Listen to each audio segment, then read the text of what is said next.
Europe 1. Le grand direct des médias, Jean-Marc Morandini. Cash Investigation fait sa rentrée. Le magazine d'Élise Lucet revient ce soir à partir de 22h15 avec un numéro consacré au business du foot. Elle sera tout à l'heure aux 13h de France 2. Mais elle a fait un petit détour dans ce studio juste avant. Merci Élise d'être là. C'est sympa, hein. Ah bah c'est adorable. Surtout, on va dire qu'il y a une moto qui vous attend pour repartir, Fissa. Absolument, Pour aller faire le journal, ouais. juste après. Alors, on va parler de Cash Investigation qui revient ce soir. C'est vrai que les dernières audiences étaient bonnes. Ce soir, vous avez décidé de vous intéresser au foot. C'est compliqué quand même de parler de foot à la télévision parce qu'il y a de gros enjeux financiers. C'est plus que compliqué. Il y a des accords également entre les chaînes et les clubs de foot, il faut le dire. Ouais. Vous avez eu des bâtons dans les roues pour faire cette enquête? On a été très surpris en fait parce que c'est pour ça qu'on a mis le mot omerta dans le titre de l'émission, parce que en fait quand on a commencé à vouloir faire une enquête sur le business du foot, le foot c'est 400 milliards d'euros par an dans le monde entier, donc vous voyez ce que ça représente quand même comme argent.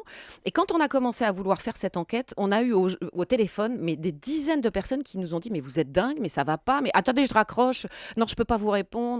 Et j'allais dire que ça nous a presque amusé de voir à quel point tout ce monde du football ne voulait absolument pas qu'on s'intéresse à l'argent du foot. Donc Mais c'est pour la ça chaîne qu'on a s'y tremblé. intéressait. La chaîne a tremblé Pas aussi. du tout.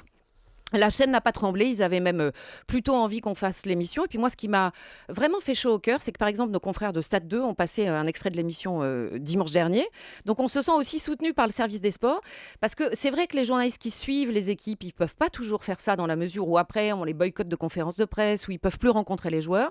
Donc ils étaient contents que nous, on fasse cette enquête et ils la mettent en avant. Donc il y a une complémentarité entre nous qui est assez formidable. Mais qu'est-ce qu'on va découvrir ce soir qu'on ne sait pas encore sur le foot?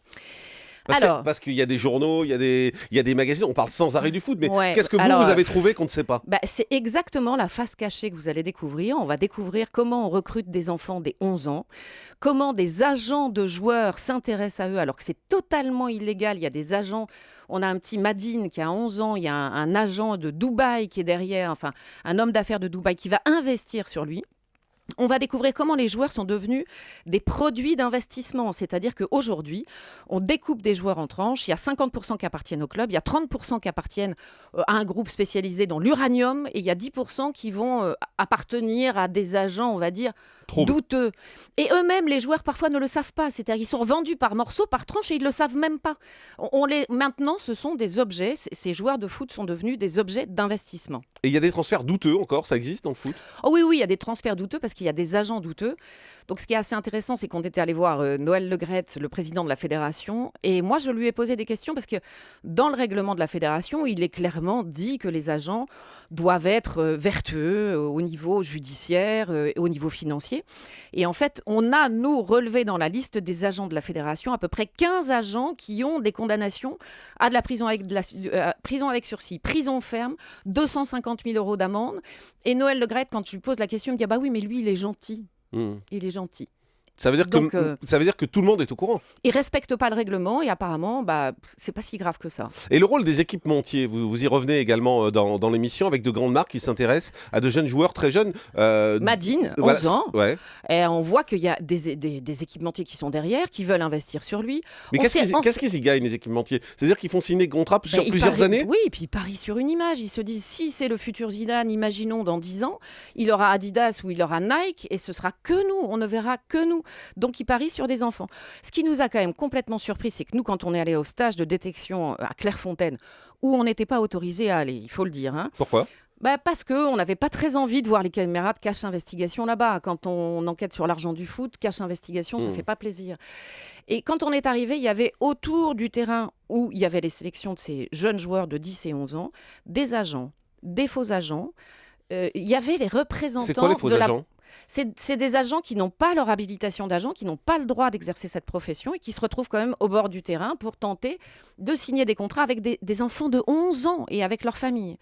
Et il y avait les responsables de gestion de patrimoine de BNP Paribas. C'est rigolo, non ? Mais quand je vous écoute, on a le sentiment de découvrir une mafia.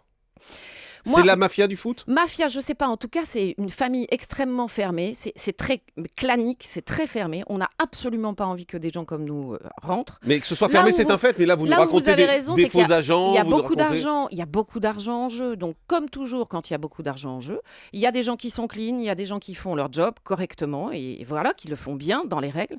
Et puis, il y en a d'autres qui frisent, mais alors carrément avec les règles, avec les frontières des règles. C'est une évidence.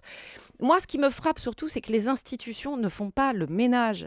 Si vous voulez, il y a un moment où on se dit, ce sport est le sport le plus regardé au monde, le plus joué aussi. Les enfants rêvent devant le foot, les parents aussi. Et on se dit que les institutions auraient tout intérêt à faire le ménage pour que ce sport soit propre au niveau financier. Mais et on Élise- a le sentiment qu'en fait, non, c'est l'argent qui dirige tout et ce ne sont pas les institutions qui commandent. Mais Élise Lucet, il y a quand même un gendarme financier du foot français. Ça s'appelle la DNCG, je crois. Ouais. Qu'est-ce qu'ils font ces gens-là? Pas grand-chose. Pas grand-chose, très franchement, pas grand-chose. On est allé les voir, nous, vous regarderez dans le documentaire, mais sur des cas très précis. Voilà, on a vu qu'il y avait même des cas d'évasion fiscale sur un joueur de Valenciennes qui était revendu à un club très bizarre au Chili, mais en fait, il n'est pas vraiment revendu parce qu'en fait, il revient 4 jours après à Valenciennes. C'est juste pour que le club paie moins de charges fiscales sur le salaire du joueur. Et quand on leur demande, mais vous avez validé ce transfert? Oui, il est validé, il n'y a aucun problème. Nous, il nous a fallu que 3 ou 4 mois d'enquête. On n'est ça. pas des spécialistes de foot pour découvrir ça, donc je pense qu'ils auraient pu le découvrir aussi. Mais il y a des choses plus graves parce que vous mettez en cause également la légitimité de ces gendarmes financiers parce que vous racontez l'histoire de ce club qui arrose pendant toute une journée, entre guillemets, arrosé, mais qui va chercher en bus les responsables, les contrôleurs de la DNCG, on les invite au restaurant, on leur prépare un buffet avant le match. Ils se font acheter ces gens-là? Je crois pas, mais si vous voulez, on est en famille, quoi. Hein, on est en famille, donc personne n'a vraiment très envie qu'à un moment... Les clubs de foot, Valenciennes par exemple, est en difficulté financière. Donc il y a un vrai problème pour ce club financièrement parlant. Et donc, ce club, il faut qu'il trouve une solution pour payer moins de charges sociales sur ses joueurs. Et donc il en trouve, et à un moment on se dit, oui, mais si on commence à regarder ça d'un peu plus près, Valenciennes va couler financièrement, donc on ne garde pas. Europe 1.